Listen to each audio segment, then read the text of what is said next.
तो क्या आप भी उस ट्रेडिशनल आईटी करियर पाथ में फंसा हुआ महसूस कर रहे हैं? ये मास्टर क्लास आपको दिखाएगा कि कैसे इस जाल से बाहर निकलें और अपनी असली कमाई की क्षमता को ग्लोबल स्टेज पर अनलॉक करें। देखिए, ऑफशोर आईटी मॉडल का सारा खेलना इसी एक स्लाइड पर है। क्लाइंट से हर घंटे $100 लिए जा रहे हैं और आपकी जेब में $5 से भी कम। यही वो आर्थिक असंतुलन है जिसे हमें और आपको बदलना है। और इसी को कहते हैं ग्लोबल आर्बिट्रेज गैप। ये कोई मामूली सा अंतर नहीं है, ये एक अवसर है। और ये पूरा विश्लेषण आपको बताएगा कि इस वैल्यू को, इस पैसे को सीधे अपने बैंक अकाउंट में कैसे लाना है। तो चलिए सबसे पहले उस जाल को ही अच्छी तरह से समझते हैं जिसमें लाखों लोग फंसे हुए हैं। ये वो सिस्टम है जो जानकर इंटेंशनली आपकी कमाई की क्षमता को सीमित करता है। 15 साल, जरा सोचिए इस नंबर के बारे में। एक पूरी जनरेशन निकल गई, लेकिन भारत में एंट्री लेवल आईटी सैलरी वहीं की वहीं 2.5 से 3.5 लाख सालाना पर अटकी हुई है। ये मॉडल अब बिल्कुल काम नहीं करता। और अब इस डेटा का असली मतलब समझिए। जहां सैलरी में 0 ग्रोथ है, वहीं बीटेक की फीस 400% बढ़ गई। 400%। और महंगाई वो भी लगभग 100% ऊपर चली गई। इसका सीधा सा मतलब है कि आज का एक नया इंजीनियर 15 साल पहले के इंजीनियर से असल में कम कमा रहा है। मेहनत ज्यादा, पर खरीदने की ताकत वो आधी रह गई है। तो फिर जो वैल्यू आप बना रहे हैं वो जा कहां रही है? देखिए, नंबर बिल्कुल साफ है। एक औसत कर्मचारी अपनी सैलरी का ऑन एन एवरेज 4 से 5 गुना कंपनी के लिए रेवेन्यू बनाता है। साफ है, यह सिस्टम आपके फायदे के लिए डिजाइन नहीं किया गया है। तो सबसे जरूरी बात यह है कि जो लोकल कॉर्पोरेट लैडर है ना, वो व्यक्तिगत दौलत बनाने का कोई जरिया नहीं है। बिल्कुल नहीं। ये एक ऐसा ढांचा है जिसे डिजाइन ही इसलिए किया गया है कि आपकी कमाई की क्षमता पर एक कैप, एक सीमा लगी रहे। ओके, तो अब इस समस्या से हटकर चलिए एक बहुत बड़े वैश्विक अवसर की तरफ बढ़ते हैं।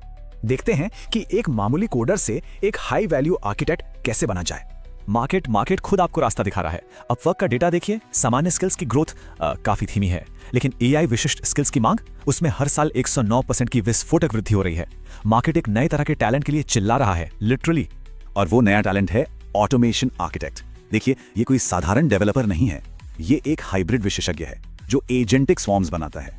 बिजनेस की सबसे बड़ी, सबसे जटिल समस्याओं को हल करने के लिए एआई और ऑटोमेशन को एक साथ जोड़ता है। और इनकी जरूरत कितनी ज्यादा है, ये देखिए। एंटरप्राइज स्तर पर जेनरेटिव एआई के 43% प्रोजेक्ट्स फेल हो जाते हैं। क्यों? इसलिए नहीं कि एआई मॉडल खराब है, बिल्कुल नहीं, बल्कि इसलिए कि उन्हें जमीन पर उतारने वाले एग्जीक्यूशन आर्किटेक्ट्स ही नहीं है। मार्केट को और कोडर्स नहीं चाहिए, प्रॉब्लम सॉल्वर्स चाहिए।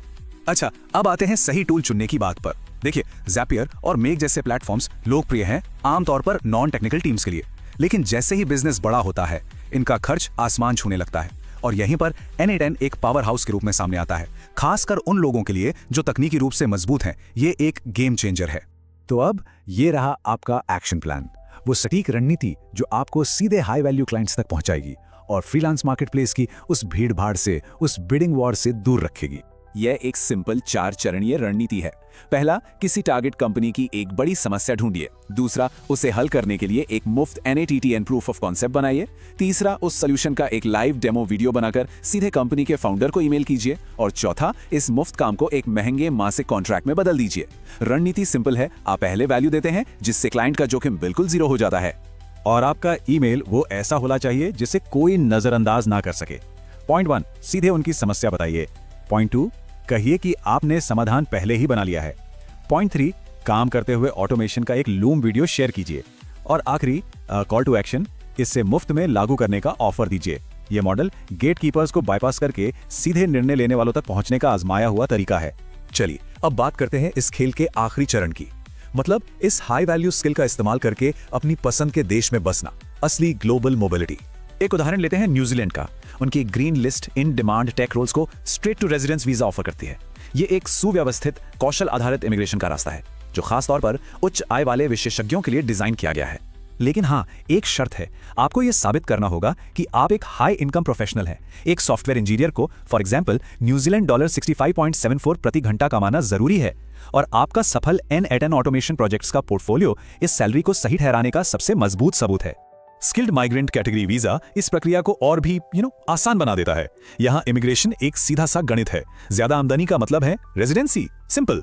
अगर आप औसत मजदूरी का 3 गुना कमाते हैं, जो कि लगभग 105 न्यूजीलैंड डॉलर प्रति घंटा होता है, तो आपको रेजिडेंसी के लिए जरूरी 6 अंक सिर्फ अपनी आय के बल पर मिल जाते हैं।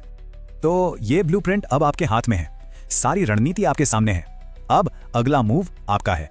सवाल यह है, आप अपनी सफलता की कहानी कैसे लिखेंगे?